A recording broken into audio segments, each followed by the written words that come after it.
Hai teman, selamat datang di channel Sekate New. Jangan lupa pada teman-teman untuk like, komen, dan subscribe supaya tidak ketinggalan update dari channel ini. Mimin ucapkan terima kasih. Selamat menyaksikan. Bukan perempuan lemah, bab 56. Aku tidak akan tinggal diam.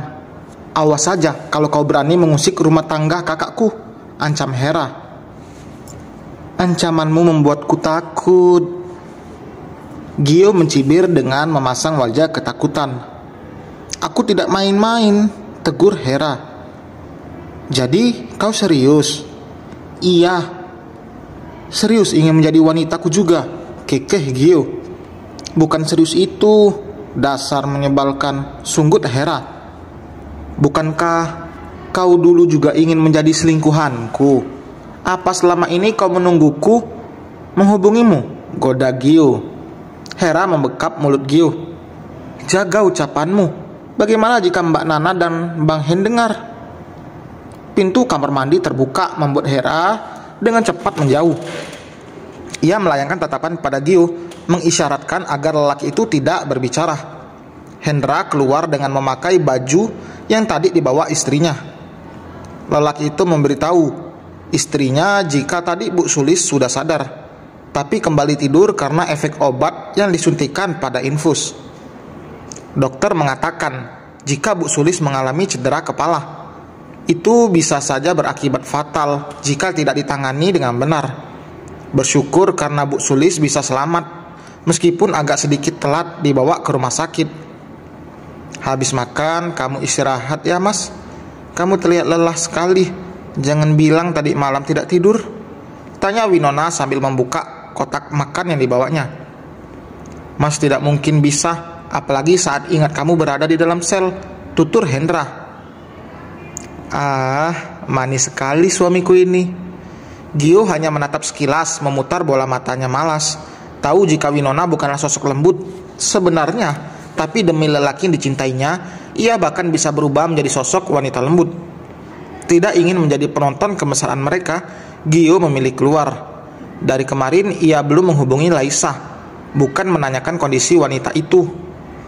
Gio hanya ingin mengingatkan agar Laisa tidak mengatakan apapun pada Bu Rahayu tentang dirinya yang pergi meninggalkan Laisa dan bulan madu.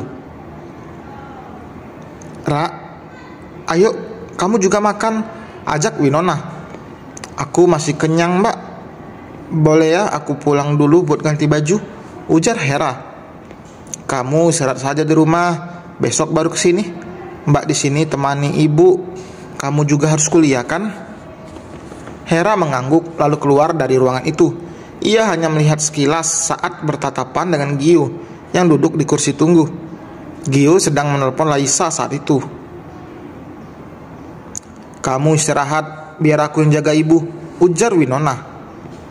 Sayang, ibu sudah banyak menyusahkan kamu, tapi kamu masih saja baik pada ibuku.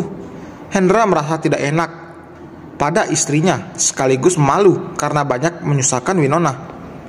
Memang seharusnya begitu kan? Apa pantas jika aku bersikap tidak baik pada ibu dari suamiku sendiri? Seperti dihantam batu besar. Saat Winona mengatakan itu, ia bahkan tidak menyangka istrinya memiliki hati yang begitu mulia. Setelah apa yang dilakukan Bu Sulis dari awal menikah, Bu Sulis sama sekali tidak pernah bersikap baik pada menantunya. Tapi sekarang saat dirinya tidak berdaya, Winona bahkan ikut merawatnya.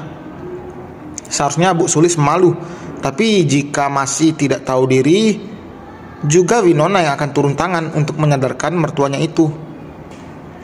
Kenapa kamu baik sekali sayang? Mas bangga padamu. Hendra menarik Winona ke dalam pelukannya.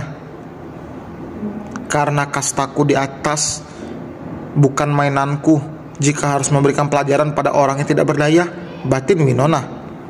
Setelah dipaksa, akhirnya Hendra menurut juga untuk istirahat. Lelaki itu tertidur di pangkuan Winona. Rasa nyaman dirasakan saat tangan lembut sang istri mengelus rambutnya.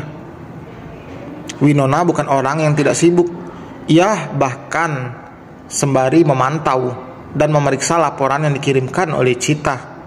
Saat ini kondisi brand skincare-nya ada penurunan karena sekarang banyak sekali pesaing, baik dari brand baru atau brand dari industri rumahan. Winona berencana membangun sekolah untuk anak-anak kurang mampu. Ia tidak akan memungut sepeser pun uang dari mereka nanti. Sekolah yang akan dibangun di beberapa tempat yang berada di pelosok yang jauh dari jangkauan sekolah-sekolahan. Winona menoleh saat pintu terbuka. Gio masuk lalu duduk di sebelah Winona. Dengan santainya ia bersandar di pundak wanita itu. "Kau kira kepalamu itu tidak beratkah?" tegur Winona, tapi matanya masih fokus menatap layar ponsel. "Aku sedang ingin dimanja," saut Gio dengan mata yang terpejam. Tangannya terlipat di dada. "Pergi saja temui istrimu, jangan padaku," ujar Winona. Dia sedang menikmati liburannya di sana. "Bagaimana soal tawaran kemarin?" Gio mengalihkan pembicaraan. "Kalau memang kau mau menjalankannya, ambil saja. Aku percaya padamu." "Kenapa aku? Ini bisnismu, Nyonya. Jika kau mau ambil, jika tidak ya jangan." "Aku sedang ingin membangun bisnisku sendiri. Jika terlibat lagi dengan orang-orang masa lalu, aku malas." Gio hanya mengangguk, mengerti dengan apa yang diinginkan Winona. Apapun itu Gio akan mendukung. Jika ditanya apakah ia bosan bekerja pada Winona, jawabannya tidak. Mungkin jika bosnya bukan Winona, bisa jadi Gio bosan. Ia bahkan sudah belasan tahun bersama dengan Winona. Gio bahkan lebih tahu soal Winona daripada wanita itu sendiri. Gio juga selalu mengerti keinginan Winona. Dulu sebelum Winona dan Hendra menikah, bahkan Gio terus mengintai Hendra untuk mencari tahu jika lelaki itu memang bukan orang yang salah. Semua yang dilakukannya tanpa perintah dan sepengetahuan Winona. Jam 10 pagi, Hera baru akan berangkat. Tapi ia dikagetkan dengan orang-orang bertubuh tinggi besar turun dari mobil. "Siapa kalian?" tanya Hera. "Kami berikan waktu 1 jam, kosongkan rumah ini," titahnya. "Siapa kalian? Hah? Berani-beraninya mengusirku dari rumahku sendiri," teriak Hera. "Dengar ya, ibumu sudah menjadikan rumah ini sebagai pengganti sisa hutang dan bunganya." Hera menggelengkan kepalanya. Tidak mungkin." "Kenapa tidak? Kakakmu saja tidak melunasi sisa hutang dan bunganya. Masih beruntung karena bos kami memberikan waktu 1 hari. Tapi tetap saja kalian tidak membayarnya." Orang-orang itu langsung masuk dan mengeluarkan semua isi rumah itu, termasuk perabotan seperti lemari ranjang dan yang lainnya. Hera berteriak histeris hingga membuat warga sekitar datang dan mengerumuni. Mereka hanya bisa diam dan tidak berani mendekat karena orang-orang bertubuh besar itu membawa senjata. Tolong aku, mereka ingin merampas rumahku," teriak Hera meminta tolong, tapi mereka sama sekali tidak bergerak dari posisinya. Mbak Nita, tolong aku." Hera mengguncangkan tangan Nita yang berdiri di luar rumahnya. "Sebenarnya apa yang terjadi, Rah?" "Mereka merampas rumahku karena ibu tidak melunasi hutangnya, Mbak," papar Hera dengan sesegukan. "Kenapa tidak kau hubungi Hendra?" Saking paniknya, ia bahkan tidak ingin menghubungi sang kakak. Beruntung karena telepon itu langsung tersambung.